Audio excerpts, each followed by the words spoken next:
What's up you guys, and welcome to this is your New Japan Pro Wrestling G1 Climax 36 night 15, 16 and 17 recap shows. I hope you guys are doing well. Apologies about the audio. I've managed to somehow lose the headphones that I normally use. I'm going to be on the hunt to find them. I also want to give a shout out to Dion, who's been doing the last few shows solo, so it's my turn to return the favour. So if you haven't done already, put below in your comments your thoughts as we wrap up the Block A and Block B action from this year's New Japan Pro Wrestling G1 Climax 36 tournament. What are your thoughts down below? Good tournament, bad tournament, enjoyed it, hated it, loved it, loathed it?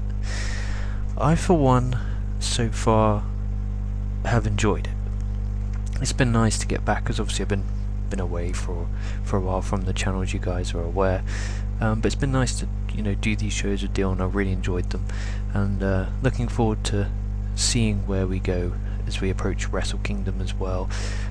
So much going on, so let's get to it anyway. Night 15, we have Oscar obviously had a bye because Shota Umino is injured, so he gained his 2 points here. But opening match, we had B Block Zack Sabre Jr. defeating Hanare via referee stoppage in. It was a pretty damn good match, 15.5 minutes. Nothing really to write home about. It's B Block, it's never as good as A Block, besides potentially this show. But Sabre Jr. with the win. It is what it is. It didn't really do much for me, but it was via referee stoppage. Then we had Drilla Maloney defeating Ren Narita. Lots of House of Torture involvement. One thing I will want to touch on is just how popular, in my opinion, Drilla Maloney has become. I think when we look back at this tournament, hopefully they do something with him going forward, because the reaction he's getting, the crowd, even in this one, the match itself was not particularly enjoyable. It's a House of Torture shenanigans. You got your powder thrown in there, you got Dick being a dick, all that stuff.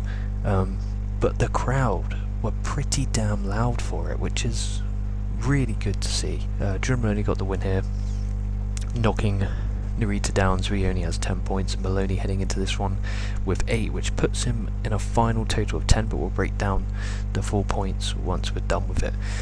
But I do hope when we come to Kingdom Time that we do have Drilla Maloney involved in some way. I don't want him in a tag, I don't want him to see him in a junior, whether he's fighting for the Never Openweight, the Global.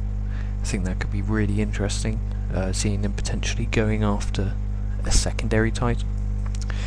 Speaking of Never Openweight, we had Aaron Wolf defeating Callum Newman in 16 minutes and 57 seconds in a match that, as you guys know if you've followed us here for all these shows for this G1, by the way, thank you everyone who's checked out even a single minute of it, really is appreciated.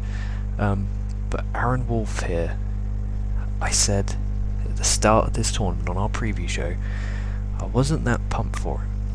Maybe it's because I haven't seen him in many singles matches. He's always done stuff with House of Torture, and this has been his chance, 17 nights to go out there and actually kind of wrestle different people, and he's growing on me. He is growing on me. I will say that when he made his debut on January the 4th this year, the pop he got was a lot bigger than the pop he gets now. I would even go as far as to say his pops are non-existent anymore. And I don't know if this is credit to Callum Newman, and again, that's someone at the start of this tour I said I wasn't that particularly high on, but I think he's done an excellent job, and Newman carried Wolf to, in my opinion, his best match of the tournament. So props to Callum Newman again. The first kind of 10 nights of this tour that I was involved in coverage of, I was pretty cruel on Callum Newman and Aaron Wolf, and heading into this, or maybe that's why I enjoyed it a lot more, was because I was heading into this one with the impression that it was going to be shit, and it wasn't. I just thought it was a pretty damn good match. Wolf got the win here, putting him on 8 points and Newman on 10. And then it was main event time.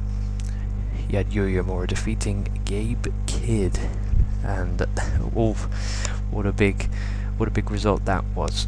Good to see Uemura get the win here. These two had good chemistry, and it's the first Japanese wrestler to beat Gabe Kidd during this year's G1. So that's a good story, and the commentary did a good job of kind of building it up as, you know, Gabe Kidd is the only people he's lost to in this tournament is, you know, Western wrestlers. So it really elevated Uemura when he got the win, you know, the first Japanese guy to do it. Really enjoyed Uemura's G1. Gabe Kidd's had a pretty damn good G1 as well. But this is a pretty damn good match, and if there was any match I'd recommend to watch from this show, it would be that one.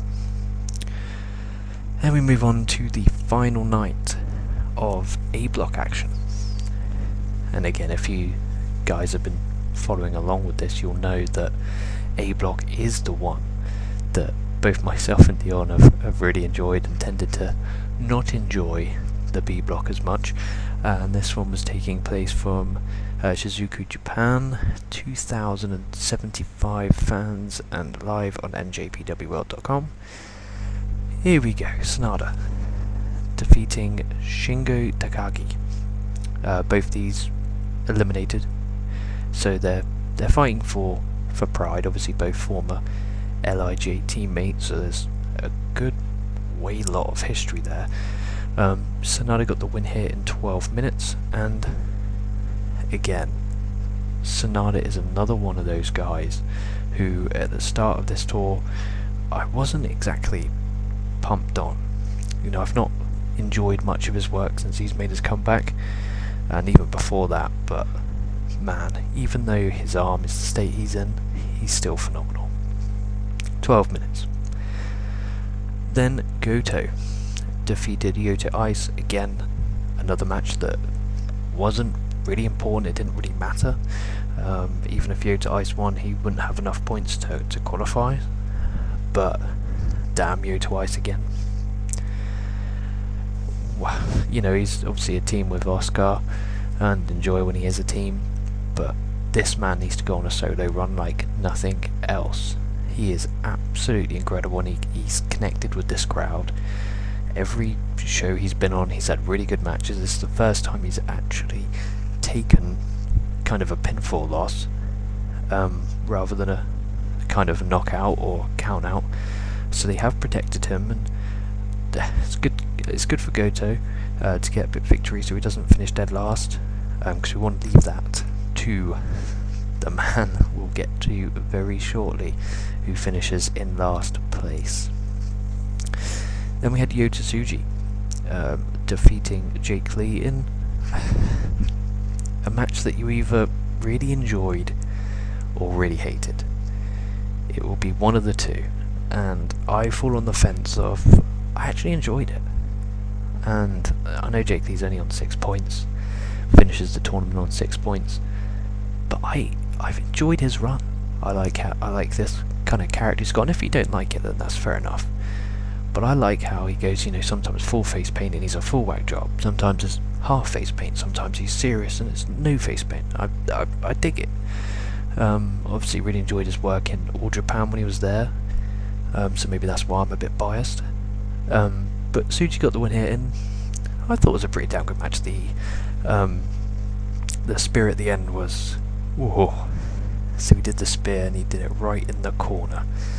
Really knocked him out. And there was this one really nice counter where he went for the spear and Lee hit with a knee, and I thought it was it. So good match between these two, and if you don't like Jake Lee, I don't think you'll enjoy this one. And then we had, oh god, this was bad. And this isn't on Boltin Oleg. We had Great Khan defeating Oleg Boltin to finish and join last place in a match that went 17.5 minutes. The longest match of the show on a show that features Oiwa against Takeshita. That is criminal. Absolutely criminal. Match was dull. Felt like it lasted an eternity. It really did. I mean, Great-O-Khan has just been exposed for being dog shit. What an absolutely terrible tour he's had. He really has. He's had a really bad tour. Really no time in the world for him. And the thing is, when he's in tags, he's usually pretty good. You know, I enjoyed his stuff when he was taking on Yuto-Ice and Oscar, especially at Dominion. I thought they had a really good match. But man, he's just so bad. He is awful. Boring O'Khan. You know, if you feel like you've done something wrong, and you're like, I want to punish myself, I'll sit there, or you will sit there, and force yourself to watch every Block A night only Great-O-Khan matches. You know, this one finally ended with a chokeslam by O'Khan onto Oleg, through a table on the outside, and that got the win by count out. So that eliminated Oleg Boltin, which set us up for a spicy main event. You had Takeshita on 12, Oiwa on 10, sorry. If Oiwa won, it would be him and Yota Tsuji in the semi-final on Saturday. And if Takeshita won, it would be him versus Tsuji in the semi-final on Saturday. And this one was 15 minutes of pure greatness. What a damn good match. And I don't know if it's because it's coming off the back of the awful Great-O-Khan and Oleg Boltin match. Again, no knock on Boltin. I think he's had a great G1. A tremendous G1. And he's already done stuff with the Never Openweight title. But I'm game for him to do more. IWGP Global, Never Openweight. I want to see more of it. He's not on these shows enough, in my opinion. Cause besides the O'Khan match, he really again has started to connect with the audience, and that's the whole point of this G1 really. Besides having to do it and being the best tournament in pro wrestling, it's a chance for new crop, new stars. You know, you've got the likes of your Sabre Juniors, your Gotos, your Shingo Takagis, but now's the chance for these guys to step up. And Boltin is another one who has stepped up. Tsuji stepped up, Yuto-Ice has stepped up, and Oiwa stepped up, and he defeated Konosuke Takeshita in 15 minutes and 11 seconds again of just really good wrestling. It was absolutely phenomenal. This is a must watch. It's probably the only thing I'd say to watch on this final night of Block A action. Unless you're a fan of LIJ, then watch Sonata and Shingo, but you know, that was just again having the match because they just had to finish out their round matches.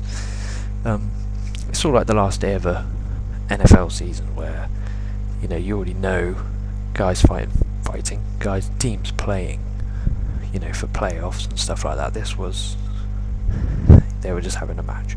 But yeah, Oiwa and Takeshita, absolutely phenomenal. And, you know, Oiwa, the last kind of 5 minutes, just keep on going for that headlock, you know, and countering the Blue Thunder bomb with the headlock. Oh, it was absolutely phenomenal.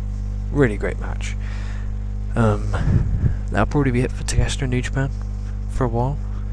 You'd assume he'll probably come back at Wrestle Kingdom. I know he's doing some stuff with DDT coming up, and then also obviously doing stuff with AW at All In against Carl Fletcher and Kazuchika Okada in a 3-way. It's going to be absolutely phenomenal. Can't wait. So Block A finishes. Tsuji and Oiwa facing off on Saturday night 18 of this tour. Tsuji will be facing Oiwa in the semi-finals. Takeshita also finished 3rd with 12 points. Boltin 4th with 10 points. And then you had Goto, Sonata, Yuto-Ice, Shingo Takagi on 8, and Jake Lee and Boro Khan on 6. But that finishes Block A action. That's done, dusted. The start, I would say Block A was the first kind of nights 3, 5, 7, 9 were all phenomenal, and then it did go downhill a little bit, but overall good block action. And then we had night 17, which took place from the Kurikan Hall with attendance of 1,494, and they packed the Kurikan Hall. And it's a shame, I really wish the Block A and Block B final nights were inside the Kurikan Hall, but they weren't, and that's not a problem. But it was at the point where all seats were filled, and there was one side of the rafters, they were full as well, so that's really good to see. But B block, we had Zack Sabre Jr. defeating Aaron Wolf in a pretty damn good match, to be honest. Again, Aaron Wolf just impressing. I liked how going back to his judo roots and took his boots and his shoes off. And if you like technical grappling, you will love this. If you don't, again, you'll find this really boring. But I enjoyed it for what it was. And glad Zack got the win. He had quite a slow start to the tournament, so it made sense to give him a good finish. And you know, you're building up Aaron Wolf, so it wouldn't have made sense for him to beat Sabre Jr. Also Zack hitting the Zack driver was fucking impressive, because Wolf is not a big man, it's not a small man, and Zack is. So fair play to him on that. Good posting from Wolf, and fair play to Wolf from getting himself up high enough for Zack to hit the Zack driver. But it went 15 minutes. It got enough time. Then we had Gabe Kidd defeating Narita. Classified as 2 minutes, but basically they brawled all around the Kurikan Hall, and then Gabe Kidd hit 2 pile drivers in the ring, and that was that. Really nothing to talk about. Kidd ends his G1 on 12 points, Narita on 10. It'll be interesting to see how Narita would be if he wasn't involved with Hours of Torture. I think that would be fascinating. And then you had Yuya Uemura defeating Oscar in 17.5 minutes in a pretty damn good match. Oscar's probably best match of the tournament. Again, a guy who I've been quite critical. I think that's just because Yuto-Ice has been doing so well. It kind of makes me view Oscar a bit differently. But yeah, pretty damn good match. Uemura got the win there. And then in the main event, you had Callum Newman defeating Hanare. Heading into this one, it was pretty simple. If Newman lost, it would be Uemura versus Gabe Kidd. And if Newman won, it would be Newman versus Uemura in the semifinals on Saturday. So it was big stakes. Match took a turn for the worst, if you want to call it that. Hanare hit a spear off the apron through 2 tables, and the mark on Newman's back was absolutely disgusting. The whole right side of his back was whelped, and I mean proper blood blister. Absolute savage. And then he came back in the ring, and you know, Hanare hitting powerbomb after powerbomb on the guy, and you're watching that thinking, oh, you're going to be in so much pain. You know, you get, 2 nights off, and then you got to go wrestle Uemura for 20 to 25 minutes. It's going to be absolutely savage. And if he wins that, then the final as well really was savage. You have to watch it. It was sort of starting off okay. Obviously, they're both part of the United Empire faction, so there's respect for the start, then it got a bit aggressive.